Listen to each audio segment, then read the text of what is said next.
3 anéis para os reis elfos sob este céu, 7 para os senhores anões em seus rochosos corredores, 9 para homens mortais fadados ao eterno sono, 1 para o Senhor do Escuro em seu escuro trono na terra de Mordor, onde as sombras se deitam. Um anel para todos governar, um anel para encontrá-los, um anel para todos trazer e na escuridão aprisioná-los, na terra de Mordor, onde as sombras se deitam.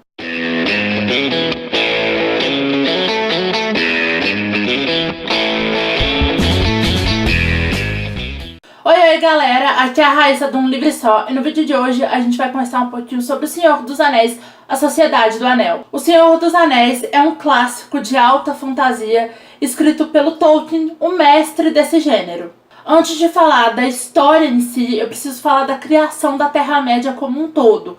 O Tolkien, gente, ele era fascinado por idiomas e foi baseado em idiomas que ele começou a desenvolver o universo dele. A primeira coisa que ele criou foi os idiomas e as lendas, para a partir daí ele criar todo um mundo no qual essas línguas pudessem ser faladas. Outra coisa que o autor parece ter dado muita importância na hora de construir o seu universo foi para a geografia da Terra-média.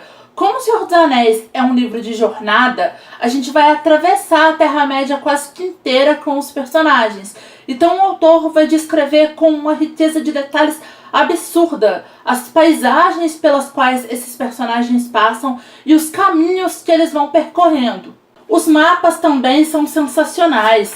O Tolkien desenhava os próprios mapas, né? Os mapas, e no caso dos livros que tem ilustração, as ilustrações também eram dele. Então, lendo esse livro e consultando os mapas durante a leitura, eu fiquei muito com a impressão de que antes de escrever qualquer história sobre a Terra-média, o autor sentou e pensou na geografia desse universo dele e foi desenhando cada mapa com muito cuidado para aí sim começar a criar as histórias. O resultado de todo esse cuidado do autor é uma história absolutamente fantástica e que encanta o leitor com todos os seus aspectos. O que o Tolkien fez nas obras dele é um negócio tão único que ele inspirou vários outros autores. Então, a J.K. Rowling se inspirou em alguns elementos da trilogia Senhor dos Anéis e dos demais livros do Tolkien. O próprio Stephen King, a série A Torre Negra, é inspirada em O Senhor dos Anéis e vários outros autores aí. Então, o Tolkien criou um novo jeito de contar histórias. Há um tempo atrás, eu vi um meme no Instagram falando que quem só assistiu os filmes do Senhor dos Anéis e não leu os livros, acha que o Frodo é o protagonista. Eu conheci o Senhor dos Anéis através dos filmes, e quando eu assisti, eu fiquei muito com a impressão de que o Frodo era realmente o protagonista, e quando eu li A Sociedade do Anel pela primeira vez aos 13 anos, essa impressão se manteve, muito acho que por causa da influência do filme também. Depois que eu terminei de reler esse livro ano passado, eu parei para pensar quem de fato seria o protagonista dessa história. O Frodo realmente tem uma importância dentro da história, não dá pra negar, assim. E se da primeira vez que você lê, você não tá muito atento, no início do livro o Frodo até pode ser considerado o protagonista, já que ele é o portador do anel, então ele recebe a missão de levar esse anel do condado até Valfenda. E por algum motivo, os hobbits, eles são mais resistentes ao poder do anel do que qualquer outra raça da Terra-média. O Frodo chega a oferecer o anel pro Gandalf e pra Galadriel, e os dois recusam, alegando que não resistiriam a tamanho poder. Será que é o Gandalf? Eu acho que não, apesar desse personagem ter uma importância muito grande dentro da história. Porque, além dele ser um mago, né, e tem muita importância aqui, é ele que vai sacar o que tá rolando, que esse mal aí começou a crescer de novo dentro da Terra-média. É ele que vai informar todas as raças e vai tentar unir elas contra o Sauron, e é ele que vai ser o guia e o líder da Sociedade do Anel. Eu tenho certeza que vai ter gente aí respondendo que o protagonista é o Aragorn. O caso do Aragorn, ele é um pouco mais complicado, a gente precisa analisar ele com um pouco mais de calma. O Aragorn, ele é um personagem muito importante também dentro da história. Ele aparece em A Sociedade do Anel num momento muito crucial, e ele que vai ser o guia da Sociedade do Anel em determinados momentos. E assim, os antepassados do Aragorn fazem parte de grandes histórias da Terra-média, e o futuro dele também está ligado a essas grandes histórias. É claro que o que eu tô falando aqui tá sendo baseado na minha leitura de A Sociedade do Anel. Eu preciso ler as outras partes para ver se essa impressão se mantém. Mas nada impede da gente já começar aí a levantar essas hipóteses. Então fica aí o convite para quem já leu a trilogia inteira, para quem é super fã, para deixar a sua opinião aqui nos comentários e dizer por quê.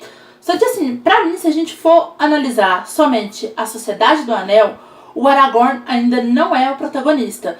Pra mim aqui ele começa a aparecer na história com um certo destaque, é contado um pouco da história dele, pra nas outras duas partes a gente começar aí a construir esse protagonismo desse personagem. Eu acho que se a gente for considerar ele como protagonista, é de outro livro, não de A Sociedade do Anel. Pra mim, o protagonista de A Sociedade do Anel é o Anel. A passagem que eu li no início desse vídeo, e é a passagem mais conhecida de O Senhor dos Anéis, mostra o poder desse objeto. Ele não é um mero anel, ele não é um mero adereço. Ele consegue controlar os outros anéis criados. Ele é um objeto tão poderoso que guerras foram travadas para destruí-lo. E ele corrompeu a pessoa que deveria destruí-lo, ela desistiu de destruir.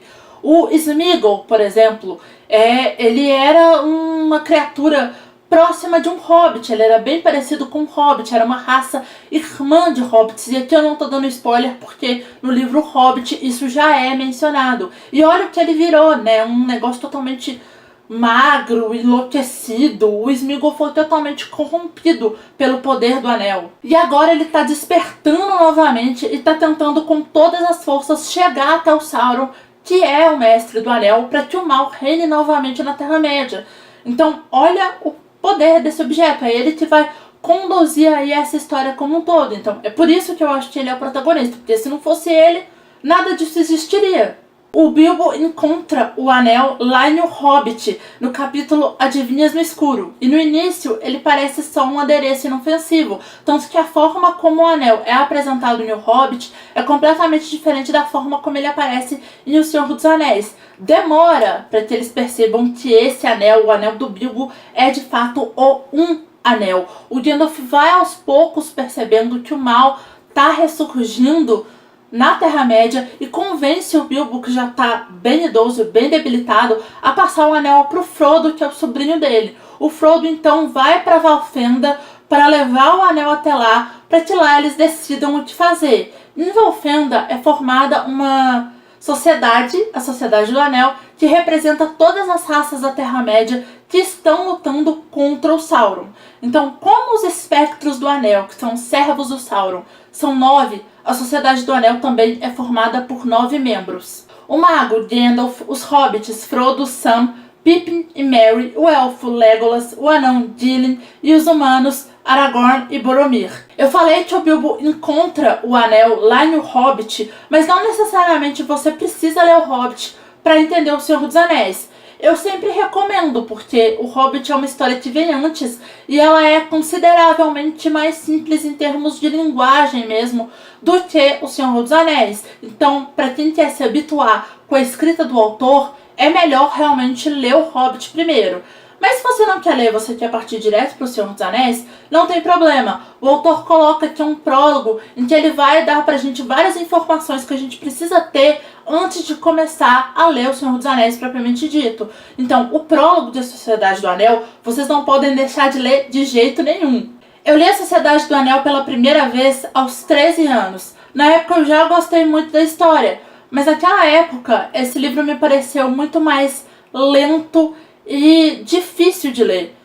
Aos 13 anos, gente, eu tinha lido muito pouca coisa. Então, a minha bagagem de leitura talvez não tenha sido o suficiente para eu ler uma história densa como O Senhor dos Anéis. Então, na época, realmente me pareceu um bicho de 7 cabeças. Eu lembro que eu demorei pra caramba para terminar. Lendo agora aos 27, eu não só li mais rápido, como consegui absorver muito mais da história. E ficou ainda mais incrível. Eu já falei disso aqui em outros, acho que 2 vídeos do canal, vocês já devem estar cansados de me ouvir falar disso. Mas por que eu tô falando isso?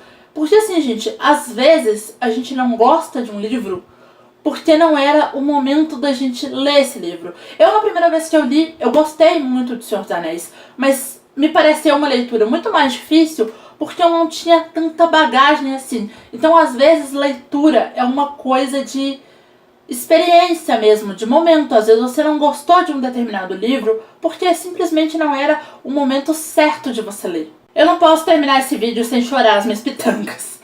Desde que eu comecei a minha coleção de livros, que eu queria ter O Senhor dos Anéis nessa coleção.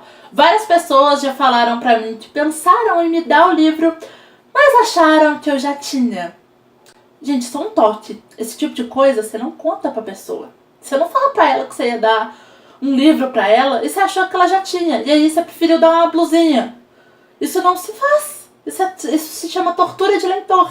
Sempre que eu olhava pra comprar, tava sempre muito caro. Até que na Black Friday de 2017 eu desencanei e falei, vou comprar. Detalhe é que eu não gosto dessas edições da Martins Fontes, porque a diagramação é muito apertada. A Martins Fontes tem uma outra edição com a capa mais bonita, que eu acho que a diagramação é um pouco mais ok, mas tava tipo o triplo do preço dessa daqui, e essa daqui já era cara. E aí eu falei, é a única edição que tem, vou comprar. Na semana seguinte a que eu recebi os livros na minha casa, a HarperCollins Brasil anunciou que tinha comprado os direitos e que ia republicar todos os livros do Tolkien sobre a Terra-média no Brasil. Gente, eu não sabia se eu ficava feliz ou se eu ficava triste pelo meu timing horroroso.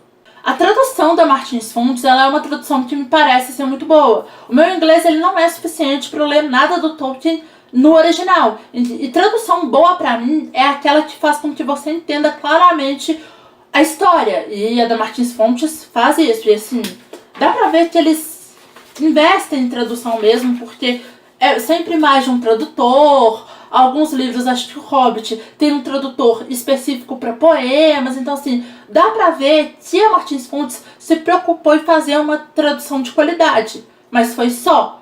Em termos de edição, esse livro não é lá essas coisas. As páginas são brancas e olha essa diagramação, gente, é super, super apertada. Além disso, eu nunca entendi muito bem a forma como Martins Fontes trabalhava o Tolkien. Eu conheço pelo menos 3 edições de O Senhor dos Anéis em 3 volumes e 2 em volume único. E o Hobbit realmente tem mais edições. É óbvio que o de O Senhor dos Anéis deve ter mais edições mais antigas do que as que eu conheço. Mas assim, gente, a gente tá falando do Tolkien, um autor reverenciado no mundo inteiro. Assim, o Tolkien é um autor de sucesso, é praticamente uma mina de ouro, se a gente for olhar assim, uma mina de ouro dentro dos padrões literários, tá? Então assim, dava pra eles terem explorado isso muito mais, sei lá, aniversários do Tolkien, era motivo pra lançar nova edição. A época dos filmes, até quando teve os filmes do Hobbit, dava pra eles terem explorado isso muito mais. Basta a gente olhar de exemplo a forma como a Leia trabalha as Crônicas de Gelo e Fogo e a forma como a Rocco trabalha Harry Potter. A Rocco também demorou um tempo para sacar e começar a trabalhar Harry Potter mais. Mas assim, a gente tem edições. Quantas edições vocês conhecem de As Crônicas de Gelo e Fogo? Quantas edições vocês conhecem de Harry Potter? Tem as edições normais, tem aquela edição que forma o mosaico, tem acho que 2 edições em capa dura, tem edição em capa branca, tem os livros ilustrados que a Rocco está trazendo, tem os livros de Animais Fantásticos, tem o livro da peça. Então assim, eles estão... A Leia está fazendo a mesma coisa com o George Martin, já tem 2 capas novas, vira e mexe eles lançam edições de bolso nova, lançaram capas de edição de bolso também com capa da série. Então assim, são autores que vendem tanto quanto Tolkien, então, são tão famosos quanto Tolkien, e as editoras estão explorando isso, então podia ter sido mais explorado, sabe? Eu ainda não sei como é que tá a tradução da HarperCollins, até porque até agora eles só lançaram a biografia e um livro do Tolkien com o C.S. Lewis, que a Martins Fontes já publicava, mas que estavam esgotados há anos, e lançaram 2 livros inéditos aqui no Brasil. Então agora que eles estão lançando o Silmarillion, é o próximo lançamento, que a gente vai ter meio que uma comparação entre a tradução da Martins Fontes e a tradução da HarperCollins. Eu já vi os 2 livros inéditos nas livrarias, e em termos de qualidade da edição e da diagramação, a HarperCollins está fazendo um excelente trabalho. As edições estão muito bonitas, estão ilustradas, capa dura, a diagramação tá ok, página amarelada, então em termos de edição eles estão dando um show. Se você quer ter Senhor dos Anéis na sua coleção, eu recomendo você esperar a HarperCollins publicar e ficar de olho nos comentários sobre a tradução, para aí sim você decidir se você opta pelas edições da HarperCollins ou pelas edições da Martins Fontes, se na época ainda estiver vendendo. De todo modo, eu vou deixar link para compra caso vocês tenham ficado interessados. Comprando qualquer livro com os links de um livro só, vocês ajudam o canal a crescer com uma pequena parcela da sua compra, sem pagar nada mais do valor do livro por isso. Se você gostou desse vídeo, clica muito em gostei aqui embaixo para me ajudar na divulgação. Compartilhe esse vídeo para o seu amigo que é fã de Tolkien, se inscreve no canal se não for inscrito e ativa as notificações, assim o YouTube sempre vai te avisar toda vez que tiver vídeo novo por aqui. Não deixe de passar lá no blog e de seguir o canal em todas as redes sociais, todos os links como sempre vão estar no box de informação. Assiste esses dois vídeos que estão aqui do meu lado que eu acho que eles podem te interessar. Beijo e até o próximo vídeo.